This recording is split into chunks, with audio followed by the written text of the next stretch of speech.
अगर किसी छोटे बच्चे से पूछो कि वह बड़े होके क्या बनना चाहता है, तो कोई बच्चा बोलेगा वो डॉक्टर बनना चाहता है, कोई बच्चा बोलेगा वो इंजीनियर बनना चाहता है, कोई बच्चा टीचर, कोई बच्चा पायलट बनना चाहता है। ऐसे ही उनके जवाब होंगे। लेकिन अगर उन्हीं बच्चों से यही सवाल कुछ दिन बाद पूछो तो उनके जवाब अलग होंगे। लेकिन बड़े होने के बाद हर बार इसी तरह लक्ष्य बदलना अच्छा नहीं होता है। कई बार लोग सफलता न मिलने के कारण निराश होकर अपना रास्ता बदल देते हैं, तो कुछ लोग दूसरों के कहने पर या उनकी देखा-देखी अपना रास्ता बदल देते हैं। लेकिन ऐसा करना कितना सही है और कितना गलत, मैं आपको इस कहानी में बताऊंगा। एक बार की बात है, एक निसंतान राजा था। वह बहुत बूढ़ा हो चुका था और उसे राज्य के लिए योग्य उत्तराधिकारी की चिंता सताने लगी थी। उस राजा ने योग्य उत्तराधिकारी की खोज के लिए राज्य में ढिंढोरा पिटवाया।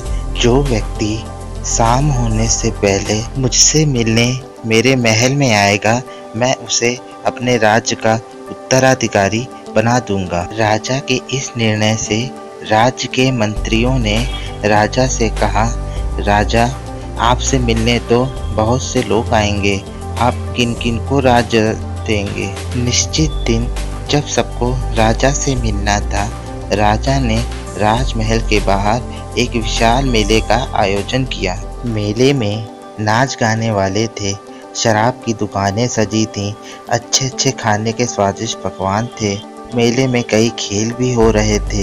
राजा से मिलने वाले कितने ही लोग नाच गाने में लगे रहे, कितने ही लोग शराब पीकर नशे में पड़े थे, कितने ही लोग खाने पीने और घूमने फिरने में लग गए। शाम होने वाली थी, समय बीत रहा था। इन सभी के बीच एक ऐसा व्यक्ति था जिसने राजा के बिछाए प्रलोभन की तरफ नहीं देखा, और वह व्यक्ति सीधे राजा के महल की तरफ भागता चला आ रहा था। महल में खड़े चौकीदारों ने उसे रोकने की कोशिश की, लेकिन उस व्यक्ति ने राजा के बताए निश्चित समय पर राजा से मिलना चाहता था। जैसे ही वह व्यक्ति महल के अंदर गया, राजा उस व्यक्ति के सामने आ गए और राजा ने उस व्यक्ति से कहा, जो किसी भी प्रलोभन में फंसे बिना अपने लक्ष्य तक पहुंच सका। उस राजा ने उस व्यक्ति से कहा कि तुम ही मेरे राज्य के असली उत्तराधिकारी बनोगे। इस कहानी से